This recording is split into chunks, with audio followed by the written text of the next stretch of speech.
Hola, ¿cómo están? Mi nombre es Gustavo Luna, soy especialista en educación, convivencia escolar y derechos humanos. Sean bienvenidas y bienvenidos a un programa más de Conversando con el DIREC. Aplausos. Muy bien, cada vez más fuerte los aplausos, Francisco. Excelente. Pues como saben, me pueden encontrar en TikTok a través de El DIREC o en YouTube, Facebook o Instagram como Gustavo Luna, El DIREC. En X como El DIREC Oficial.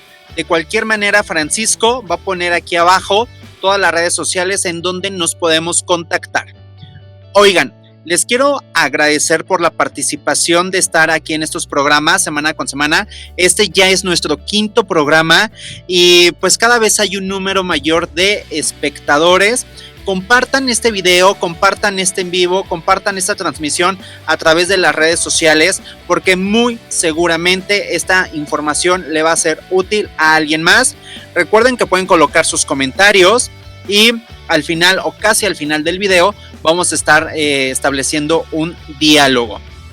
¿Cómo les ha ido su semana? Precisamente estaba platicando con el productor Francisco cómo van estos días que ya estamos por terminar el año. Es increíble pensar que faltan 6 semanas para que termine este 2023. Pues desde la escuela, desde las actividades escolares ya empieza prácticamente, huele a ponche, huele a festival navideño, huele a piñatas, huele a posadas, huele a dulces y pues aquí andaremos. Oigan, ¿qué vamos a trabajar el día de hoy y qué vamos a hablar? Más que trabajar, ¿qué vamos a hablar el día de hoy? El título del tema es Hijos de Cristal o Mamás y Papás de Algodón. Una situación que va a ser muy interesante que conversemos. Antes les quiero contar algo. La crianza positiva se basa en el respeto a los derechos y dignidad humana de niñas y niños. Es el método que deciden utilizar madres, padres y personas cuidadoras para educar a través de conductas de disciplina no violentas. Esta forma de cuidado no se adquiere de forma natural. Es algo que las personas adultas pueden aprender. En este repositorio encontraremos diversas estrategias, diversas recomendaciones para que ya sea desde la casa, ya sea desde ustedes como maestras y maestros de grupo, ya sea de ustedes como directivos, puedan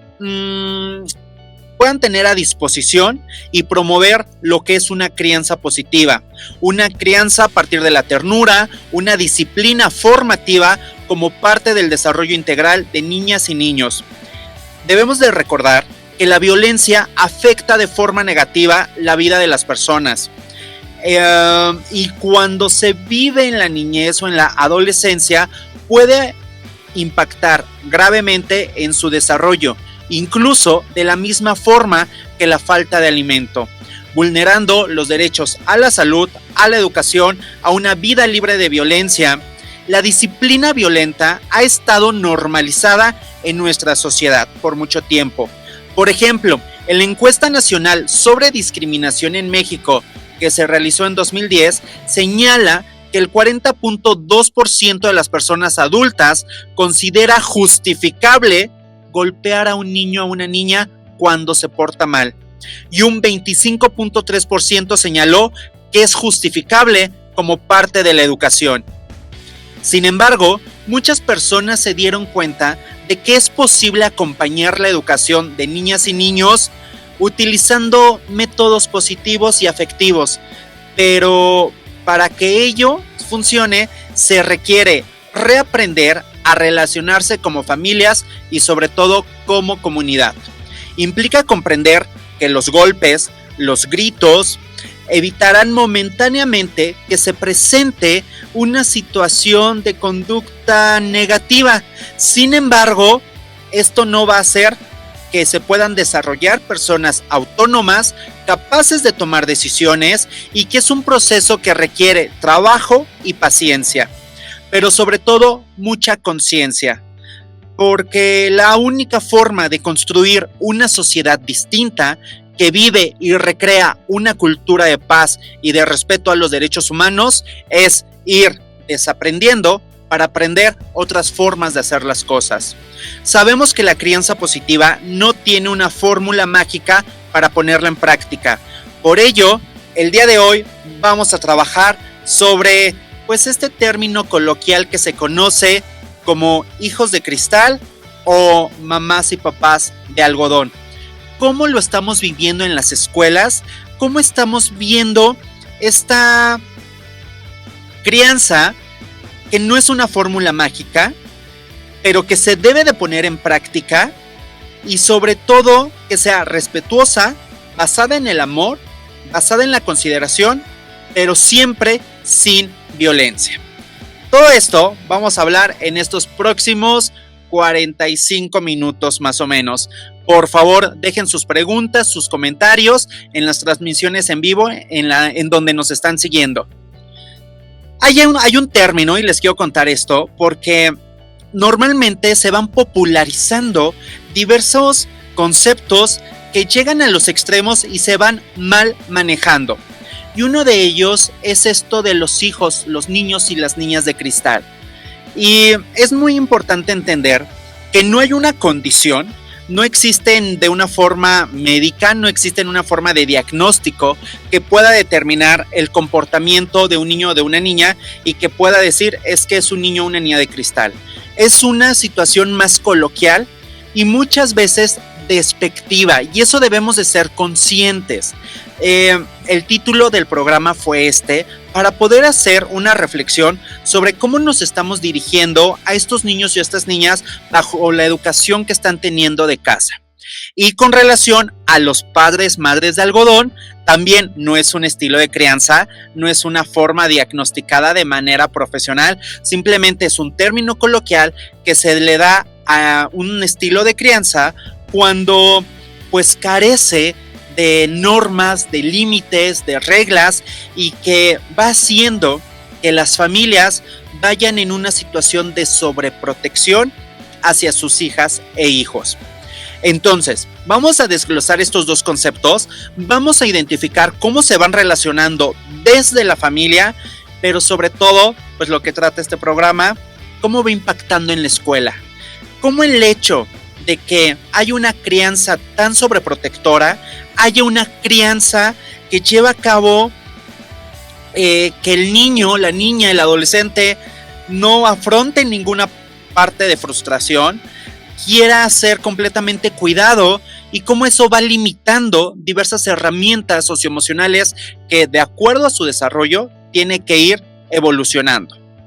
Entonces, el término padre de algodón se utiliza para describir a un padre, a una madre que sobreprotege a su hijo, a su hija, y trata de evitar cualquier situación que pueda resultar desagradable bajo la justificación de que no se traume.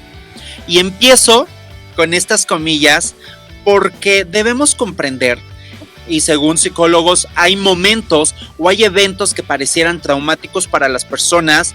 Sin embargo, hay situaciones que son parte de la vida cotidiana, son parte de la vida real, y que más allá de que puedan traumar a un niño o a una niña, necesitan afrontarse de una manera inteligente, de una manera asertiva, de una manera resiliente, para que puedan saber sus hijos e hijas que no siempre las cosas van a suceder como uno quiere.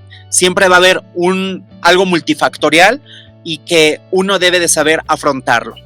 Y por el otro lado, el término hijo o hija de cristal es, lo reitero, una situación coloquial que en algunos casos cae hasta de manera despectiva y se refiere a un niño o a una niña que se siente vulnerable, frágil y que pareciera que requiere una protección especial. Y una vez más, y esto lo quiero enmarcar porque no quiero que se confunda este trabajo y este diálogo que vamos a tener. Estos términos son comúnmente utilizados en un lenguaje popular, pero es importante comprender que no forman parte de un diagnóstico médico y que no se deben de utilizar para etiquetar a las personas. De hecho, los psicólogos señalan que existen diferentes factores que pueden llevar a un padre o a una madre a convertirse en un papá o mamá de algodón, o un niño o una niña en sentirse como alguien de cristal. Por ejemplo, los padres pueden sentir una presión, una gran presión de proteger a sus hijos de un mundo cada vez más peligroso y de un mundo cada vez más competitivo. Y también pueden haber experimentado traumas en su propia infancia que los hacen sentir la necesidad de proteger a sus hijos de cualquier sufrimiento. Y sobre eso es muy importante que lo platiquemos, que lo dialoguemos, porque en estas múltiples formas en las que atiendo a familias todos los días, y no solamente en la escuela, sino, como saben, a través de Luna Asesores y Especialistas para la Convivencia Escolar, continuamente estoy en estas asesorías y acompañamientos, y llegan familias preocupadas por problemáticas que están viviendo, que están teniendo sus niños y sus niñas, y que al momento de escucharlos comienzan a relatar lo que el mismo adulto vivió en la infancia.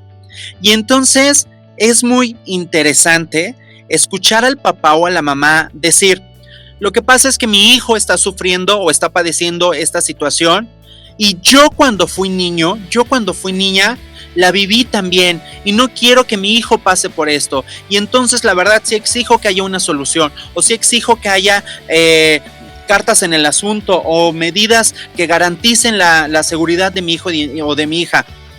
Pero en ocasiones, no siempre, pero sí en ocasiones, son más traumas que sigue viviendo el adulto de su infancia y que no lo ha superado, que la propia situación que en verdad está viviendo el niño o la niña.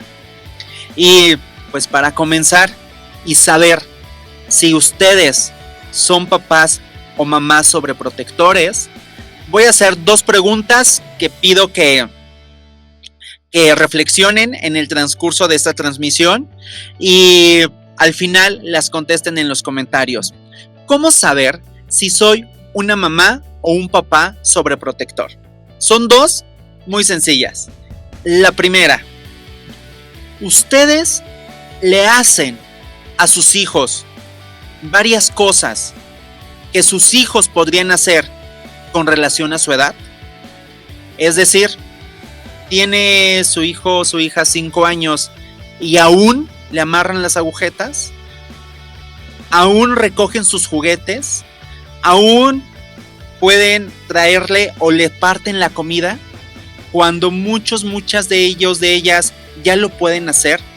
Entonces, la primer señal que podría ser si es una mamá o un papá sobreprotector es que si ustedes le resuelven cosas a sus hijos que sus mismos hijos por su edad ya podrían hacer. Y la segunda,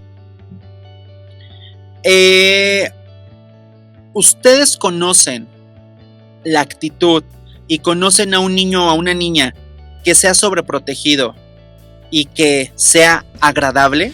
Y no se vale decir sí si es familiar suyo, porque regularmente esta actitud que tienen los niños y las niñas que tienen esta sobreprotección es que, como se creen merecedores de absolutamente todo, su nivel de tolerancia, tanto a cualquier situación, pero además a la frustración, su nivel de empatía, su nivel de consideración es prácticamente nula, porque ellos cualquier cosa que necesitan, lo necesitan y lo exigen en el momento.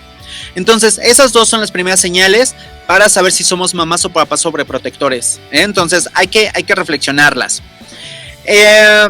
Sin embargo, no todos los papás que sobreprotegen se pueden considerar papás de algodón, porque también hay sus variables. Por ejemplo, cuando el niño o la niña sufre alguna enfermedad, el niño o la niña tiene algún padecimiento que en verdad necesita el cuidado y la atención de la familia. Ahí no se podría decir ni que el papá es de algodón ni que el hijo es de cristal. Es una situación médica que necesita ser cuidada y valorada constantemente, porque pues es parte de la atención que deben de tener. Pero bueno, estamos hablando de situaciones excepcionales.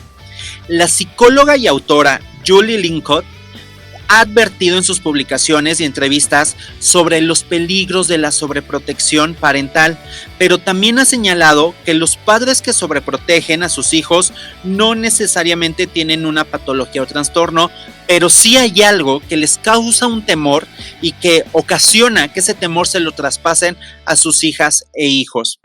En la actualidad debemos de comprender que no todo tiene que ver con los extremos, ni son hijos de hierro, como muchas veces dicen a la formación de antes, ni son hijos de cristal.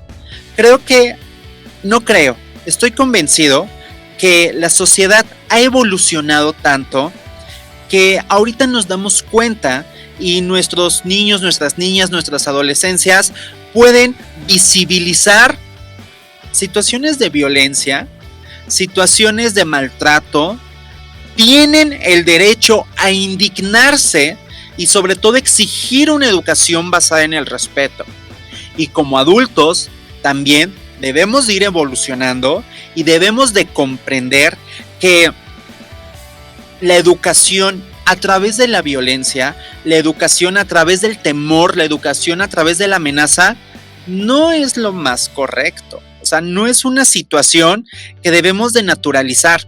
Es muy común escuchar a maestras y maestros decir, es que antes uno podía decirle algo a los niños, ahora ya no se les puede decir nada. Yo les voy a contar una historia. En mi primer año de maestro, y eso fue en el año 2007. Yo me acuerdo que ingresé a la escuela, en una escuela que está en el centro de la Ciudad de México, ahí en la calle de República de Cuba. Los que conozcan la Ciudad de México, yo creo que van a ubicar perfectamente a qué escuela me refiero. Y la mayoría de la población que trabaja o que asiste a esa escuela, los papás que asisten a esa escuela, la mayoría trabaja en comercios tanto en los locales como comercios informales. Y me acuerdo mucho que esa fue mi primera escuela, porque llega un papá y me presenta a su hijo y llega con un gancho de ropa y me dice, maestro, yo soy el papá de Al y aquí le doy este gancho porque si mi hijo se porta mal, le doy la autorización Al, sino que no voy a hacer algo porque me van a pegar a mí también, o no voy a decir algo porque me van a amenazar a mí también. Y entonces nos vamos limitando, más que hacernos conscientes del fondo, de por qué debemos de respetarnos, por qué debemos de trabajar una sana convivencia, por qué debemos de llevar a cabo situaciones que beneficien a todas las personas. Nos vamos limitando, porque no vaya a ser que me vayan a pegar a mí, no vaya a ser que a mí me vayan a castigar, no vaya a ser que a mí me van a dejar sin recreo. Y eso no es formar. Y yo entiendo a muchos adultos, a muchos maestros, a muchas maestras, que cuesta trabajo comprender este cambio generacional y este cambio de perspectiva. Porque la mayoría, no todos, la mayoría de adultos así fue educado. Otra de las experiencias que les puedo compartir es que cuando yo iba en primer grado, mi maestra, que yo apreciaba mucho, pero pues así era el estilo de educación y no es correcto, reitero una vez más, no es correcto, cuando no poníamos atención, pasaba con una goma y nos la ponía por la patilla para que nos la jalara y nos doliera, y entonces uno ya no se movía, porque si pasaba la maestra y te movías, te jalaba la patilla o te daba un coscorrón, y ese era el temor que en este momento es necesario comprender que no es necesario, no debe de ser necesario el que el niño o la niña sufra eso, pero eso no implica que los pongamos en una burbuja de cristal, que los pongamos en una situación en donde no le debe de pasar absolutamente nada. Es más una situación de equilibrio. ¿Cuál es lo complejo? Que para encontrar cuál es el punto medio, híjole, pues va a depender del contexto, de las situaciones, de las relaciones, de absolutamente todo. Pero lo ideal es eso, encontrar un equilibrio en donde no caigamos en el extremo. Una educación dura, ni en una educación, como la estamos hablando ahorita, de algodón. Es muy lamentable cómo observamos que actualmente hay cada vez más niñas y niños, más adolescentes medicados por situación de ansiedad, de depresión por conductas o comportamientos que no les permiten desarrollar su propia autonomía, sus habilidades sociales, ya que la sobreprotección también puede tener un impacto en la relación entre los padres y los hijos, ya que puede llevar a cabo una frustración o un resentimiento. Cada vez vemos cómo los niños y las niñas resisten cada vez menos a una situación de no poder lograr hacer lo que quieren. Y en la escuela es muy visible cuando estamos trabajando con ellos y les marcamos el error sobre el trabajo o sobre la conducta o sobre las relaciones que están estableciendo o sobre el conocimiento. He notado cómo muchos niños, cómo muchas niñas lloran, cómo muchos niños, cómo muchas niñas se frustran, cómo se desesperan. Y al otro día tengo en asesorías a familias o a docentes también que pues también se preocupan y decir, es que mi hija ya no quiere venir a la escuela, está muy angustiada, y veo a la mamá o al papá llorando y de un momento a otro digo, me queda claro donde no hay un fortalecimiento emocional. Difícilmente un niño va a saber ser resiliente, una niña va a saber salir adelante si desde casa no tenemos estos soportes, no tenemos estos pilares que puedan ir creando una actitud que pueda salir avante de las problemáticas que se van llevando a cabo día con día. Y esto va creando relaciones entre las familias, va creando relaciones con la escuela, que es muy difícil avanzar en el aprendizaje. Ustedes como maestras y maestros no me dejarán mentir, pero en ocasiones la mayor parte de la jornada del día se la lleva más estar resolviendo problemas, estar escuchando a nuestros estudiantes, tratar de ir resolviendo sus problemas, tratar de ir convenciéndolos a que trabajen, que en verdad desarrollar otros aprendizajes de artística, de geografía, bueno, ahorita que son los campos formativos, de lenguajes, de comunicación, de sociedad, de la naturaleza, estamos más en esta parte de habilidad social. Y esto debe de ser algo que debe estar focalizado porque pues es una problemática que no puedo hablar de una totalidad, pero que sí se presenta en la mayor parte de las escuelas y por tanto de las familias. Entonces, en ese sentido, la recomendación clave es tener un acercamiento al mundo y sus peligros de forma dinámica, los riesgos que se pueden presentar y, de ser necesario, acompañarlos por un profesional que pueda supervisar el proceso y ayudar a poner límites sanos en relación mientras ambas partes, mientras los niños y las niñas lo hacen por sí mismos. Es muy importante también poner ahí sobre la mesa, es que el hecho de que trabajemos bajo una crianza positiva, que trabajemos bajo un buen tacto, no implica, para nada implica, que no existan límites, que no existan normas, que no existan reglas. Normalmente converso mucho con docentes y les digo, porque lo que externan es que ahorita ya no se les puede decir nada, porque cualquier cosa que se les diga a las niñas o los niños o a sus papás, ya es discriminación, o es maltrato, o es acoso, o es una situación que vulnera derechos humanos, y entonces ya mejor que hagan lo que quieran, no se les puede decir nada. No se trata de eso. Debe de haber límites, debe de haber reglas, debe de haber un ambiente normado. El punto es cómo lo llevamos a cabo. Y en este proceso y en esta dinámica es muy importante entender que siempre debe de estar libre de violencia. En los programas que hemos estado transmitiendo ya hemos hablado de convivencia. Y hablar de convivencia es hablar de cultura. Y cambiar la cultura es una situación sumamente compleja porque implica tratar otras formas de ser, otras formas de pensar, otras expectativas, otras realidades, y cómo conjuntamos eso en tan poco espacio dentro de la escuela.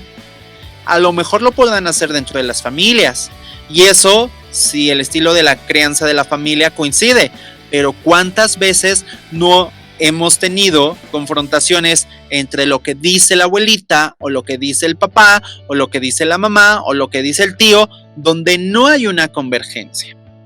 Y entonces lo que debemos hacer es, uno, entender que los límites se los debemos de poner nosotros como las personas adultas cuidadoras, llámese familia o llámese maestro o llámese persona encargada del cuidado y la crianza de ese niño o de esa niña, porque en la actualidad también seamos honestos, hay niños, niñas que no están de todo completamente con sus padres, madres, a veces están al cuidado de otra persona, y eso también es importante, porque la persona que está responsable del cuidado y atención de ese niño o de esa niña debe de tener una claridad de cómo la está educando, de cómo se va a estar educando, y esos límites que se van a poner, y se repita una, se repita dos, se repita tres, se repita 4 veces, eso va a ser necesario. Por eso al inicio decía que requiere de mucha paciencia, porque no se trata de, bueno, es que ya le dije una vez, no me hace caso, entonces que haga lo que quiera. No, convivir es un aprendizaje y por tanto debe de ser enseñado. Así como ensayamos problemas matemáticos, o ensayamos esta parte de la lectura y escritura, o ensayamos o experimentamos sobre fenómenos de la naturaleza y los estamos repitiendo hasta que puedan ser adquiridos, la parte de los límites y de las normas es exactamente lo mismo. Debemos trabajarlo de manera constante, crear un ambiente en donde sepan cómo deben de comportarse. La Organización Mundial de la Salud ha señalado que la vulnerabilidad es un concepto complejo que se refiere a la capacidad de las personas para enfrentar situaciones adversas, pero sobre todo recuperarse a ellas. Y aquí otra alerta, otro foco rojo es que la situación de cómo superar la parte del conflicto, cómo superar la parte de la frustración, no solamente se va mejorando con la edad. De manera particular, y creo que muchas y muchos de ustedes conocen personas adultas que no suceden las cosas como ellas o ellos quisieron y explotan y se quejan, y volvemos a esta situación o esta generación denominada de cristal, donde me vio feo, es acoso laboral, me llamó la atención, es hostigamiento, me señaló, es discriminación. Es muy importante saber cómo trabajarlo desde niños, desde niñas, para que lleguemos a ser adultos funcionales, con la capacidad de reflexionar y claramente identificar cuando sí se trate una situación de estas. Pero no se trata de que todo está mal, no se trata de que entonces nada me puede tocar porque entonces voy a saltar. De ahí la importancia de que podamos desarrollar una inteligencia emocional, porque este complejo de ser vulnerable, este complejo de que las cosas no me salen como yo quiero, se va arrastrando con el tiempo y llegamos a ser adultos poco funcionales, y eso es lo que debemos ir vislumbrando. ¿Qué tipo de educación, qué tipo de niños, qué tipo de niñas estamos creando en la actualidad? Porque se concentra en una situación cada vez más compleja, en un mundo donde cada vez es más riesgoso estar. ¿Y cómo afrontamos esa situación?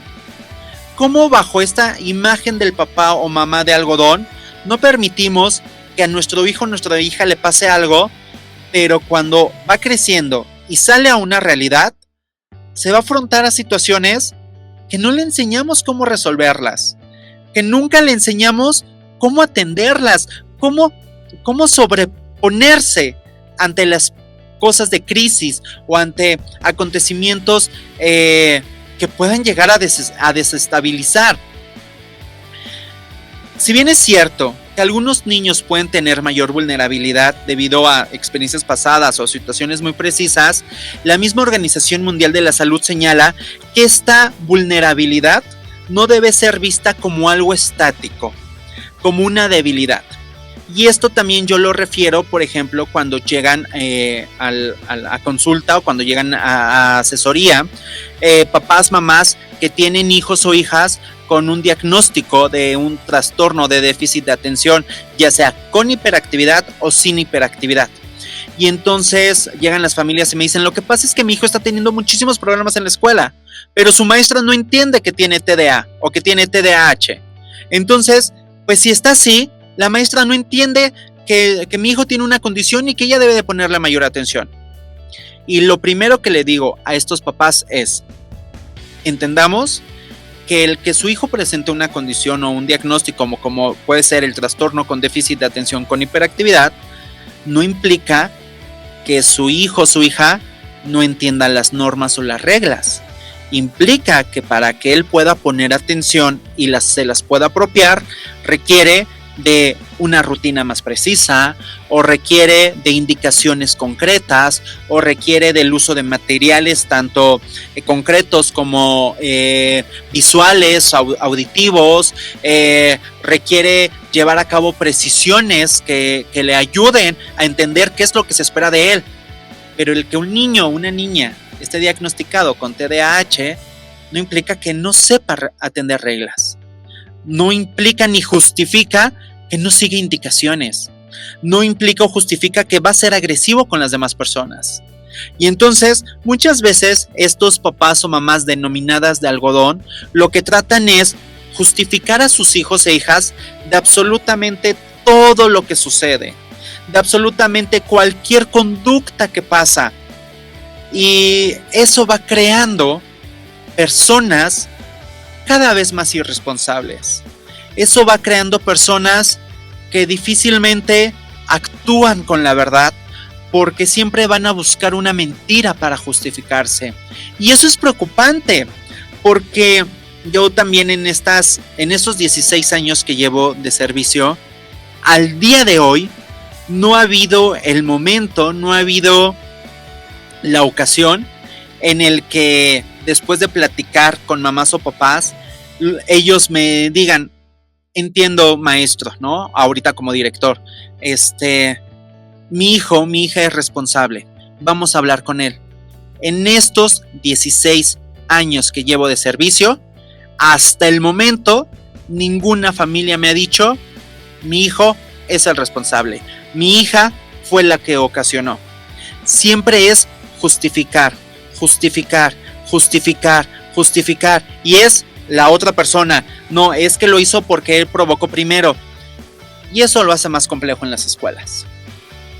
Y ustedes, maestras, maestros, familias, debemos entender que mientras no aceptemos el error, en cualquier sentido, como una oportunidad de aprendizaje, difícilmente vamos a tener un avance en el comportamiento o en la mejora de la conducta o de la mejora en la relación entre los estudiantes, porque siempre quien va a tener la culpa va a ser la otra persona.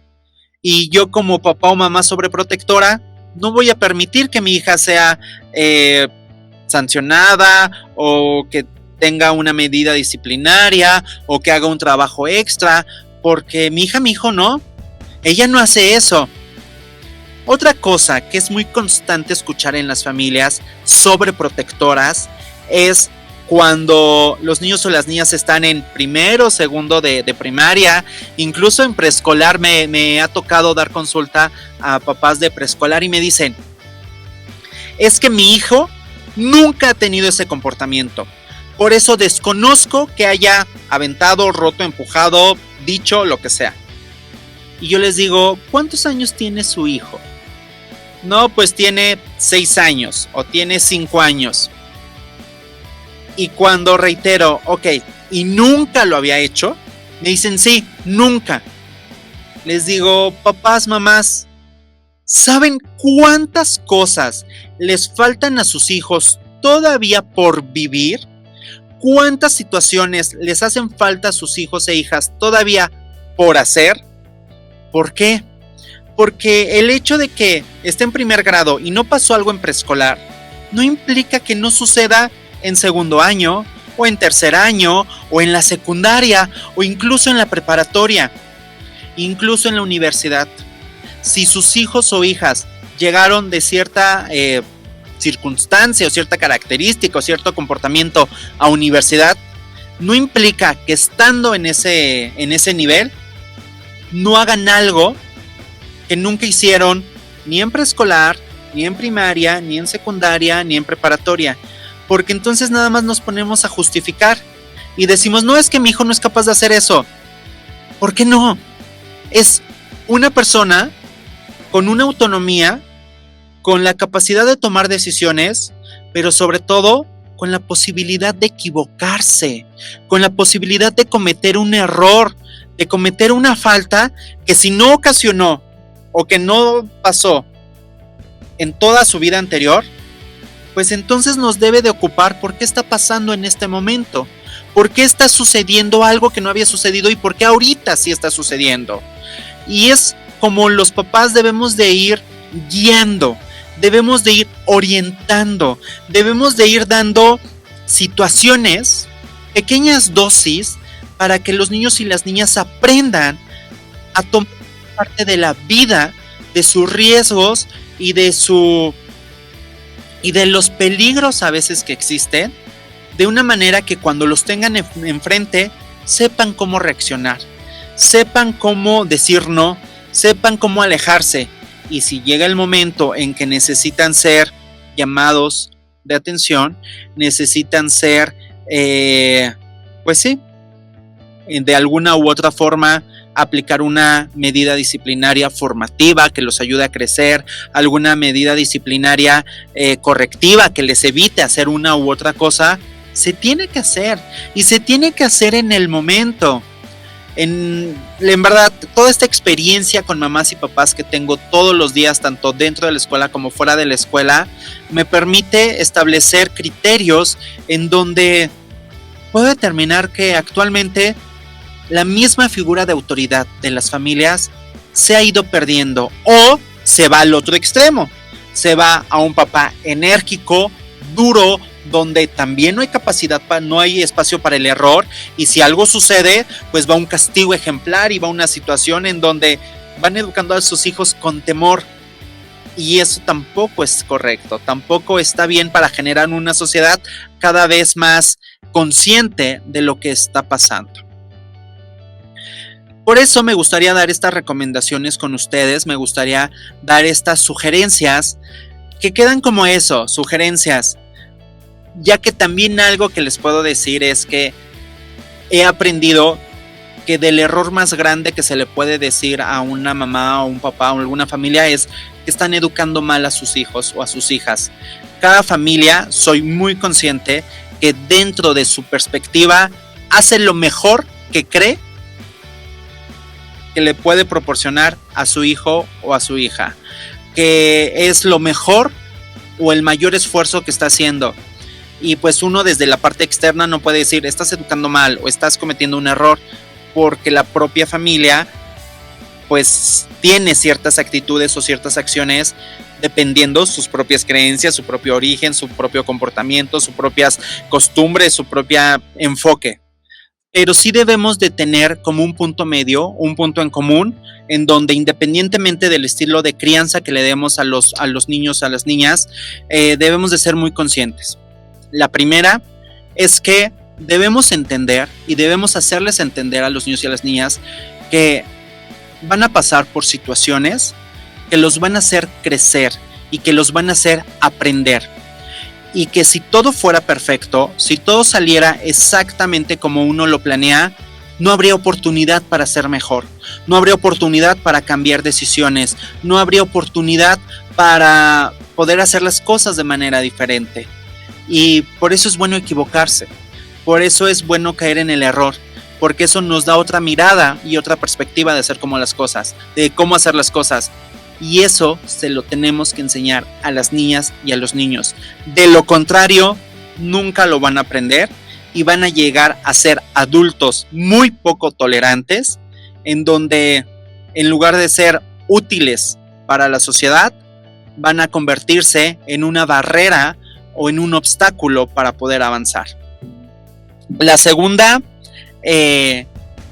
recomendación que les puedo proporcionar es: hay que darle a las niñas y los niños pequeñas dosis de frustración, pequeñas dosis de que ellos se den cuenta que no todo lo hacen bien, pequeñas dosis de limitantes de acuerdo a cómo ellos van queriendo cosas que necesitan hacer para conseguirlo, porque es la manera en que los vamos a ir afrontando y sobre todo enseñando a resolución de problemas en la vida cotidiana. Una tercera recomendación que les puedo proporcionar es que las maestras y los maestros busquen nuevas formas de crear una disciplina, busquen nuevas formas a partir de la conciencia de por qué deben actuar de manera diferente. Y aquí ya lo he platicado también en otras ocasiones, no se trata de establecer en las escuelas estrategias aisladas.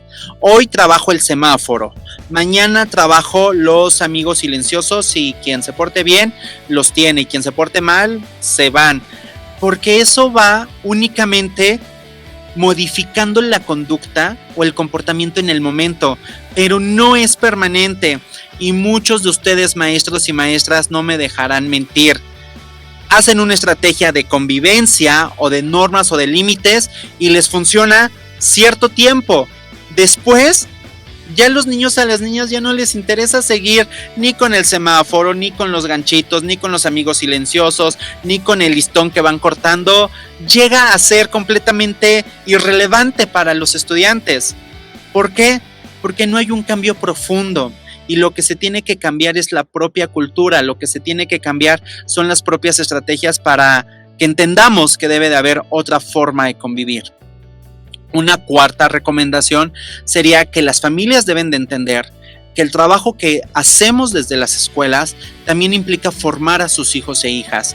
Claramente nadie, ni los papás ni la escuela, tiene la justificación de actuar bajo una situación de violencia, actuar bajo una situación de amenaza, pero el que se llame la atención, el que sea una parte en donde se corrija una conducta a través del diálogo, a través de un trabajo extraordinario, a través de una investigación, no se está vulnerando ningún derecho de los niños y las niñas.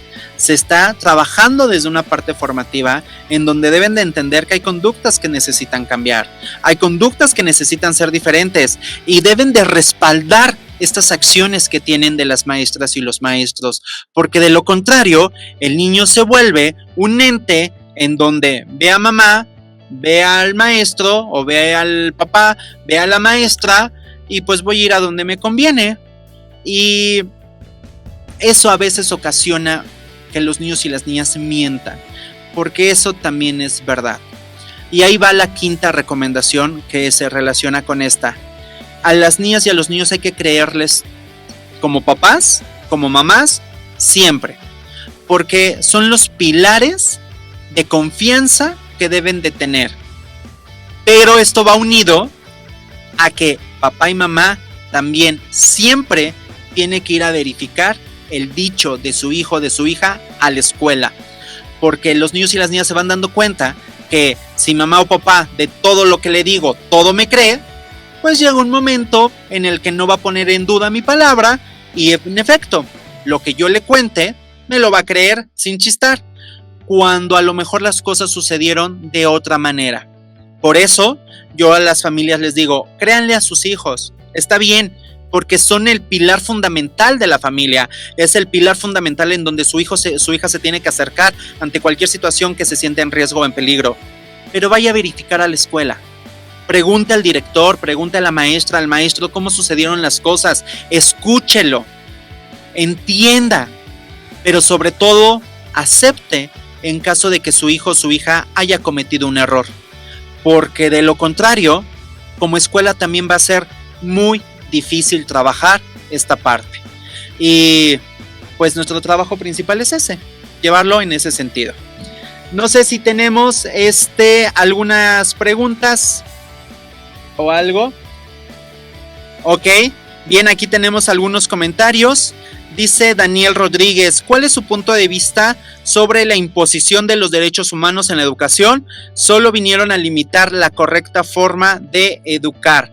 Yo creo que no, yo creo que los derechos humanos vinieron a regular formas violentas que se venían trabajando, pero que al final de cuentas el desconocimiento de cómo en verdad funcionan los derechos humanos ha hecho que se estigmaticen a que protegen al agresor o protegen al delincuente. No, de hecho es entender que todos tenemos esta parte de posibilidad de equivocarnos, de hacer bien las cosas y de que seamos respetados en nuestra dignidad.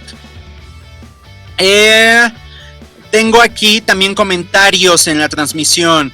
Maestro, si las estrategias que menciona no funcionan a fondo, ¿qué otra sugiere? Necesitamos cambiar el ambiente.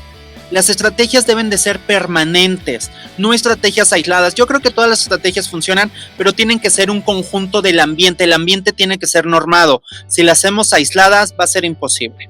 Acá en Facebook tengo comentarios. AleGC, hola, ¿cómo estás? Muy bien, te voy a dar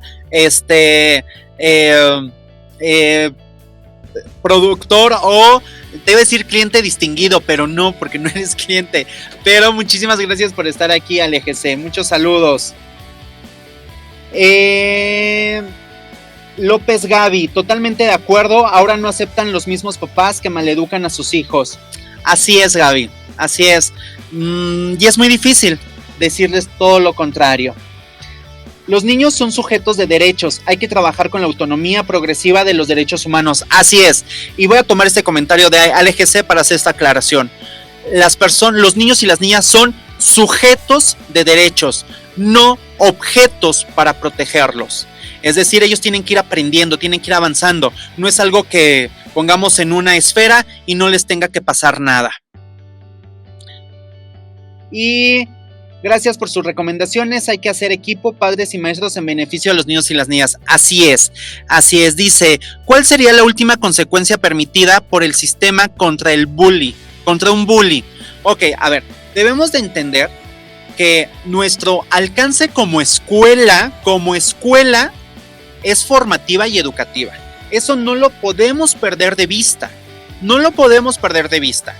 Si un papá o una mamá va a la escuela a levantar una queja en contra de un niño que está haciendo bullying o aparentemente es un agresor, la escuela, su trabajo es ser formativo.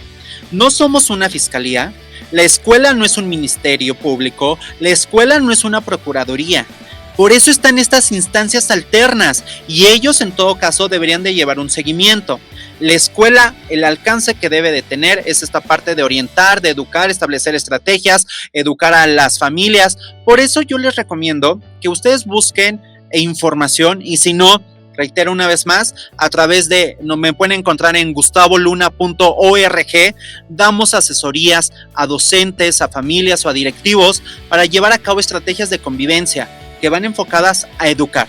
Si ustedes quieren una situación más legal, está Procuraduría, está Fiscalía, está Ministerio Público, está otras instancias legales que la escuela pues no tiene alcance. Oigan, pues me dio mucho gusto estar aquí con ustedes, me da mucho gusto a todas las personas que nos están siguiendo en la transmisión y voy a contestar últimas 2 preguntas ya también para despedirnos. Ale Quesada, ¿el autismo es un trastorno que justifique que los peques no sigan reglas e indicaciones? El autismo es un trastorno que caracteriza el comportamiento de niñas y niños. Es decir, un niño, una niña, una persona que está diagnosticada con autismo, por ejemplo, el ruido excesivo no lo tolera. Lleva una rutina muy estructurada y si de repente el maestro o la persona adulta se la cambia, va a ser muy difícil que la atienda, pero se la tenemos que enseñar, se la tenemos que reeducar y son las estrategias que uno debe de saber. Cuando hay condiciones en las niñas y los niños que los papás nos informan a través de un diagnóstico médico, no implica que para que nosotros lo atendamos de manera clínica. Nosotros no somos médicos, pero sí nos sirve esta información para saber qué estrategias académicas, qué estrategias educativas hacer para poder sobrellevar pues estas condiciones, estos diagnósticos que los niños o las niñas puedan presentar. ¿Sale? Pues me gusta mucho estar con ustedes. Vamos a estar aquí todos los martes, acuérdense, a partir de las 5 de la tarde por GCI Radio. Sigan a GCI Radio a través de Facebook. Síganme a mí a través de TikTok, el Direct, a través de Instagram como Gustavo Luna el Direct, YouTube Gustavo Luna el Direct, ex el Direct-oficial. Cualquier asesoría, cualquier situación personalizada, con todo gusto nos podemos encontrar a través de gustavoluna.org. Asesorías y acompañamientos para familias, para docentes y para familias, para docentes y para directivos. Debemos de ir avanzando hacia una educación más humana, más significativa y sobre todo más actual. Les agradezco mucho que hayan estado un martes más aquí conmigo y nos vemos la próxima semana. Cuídense mucho. Chao. Esto fue Conversando con el Direct. Nos vemos la próxima semana. Chao.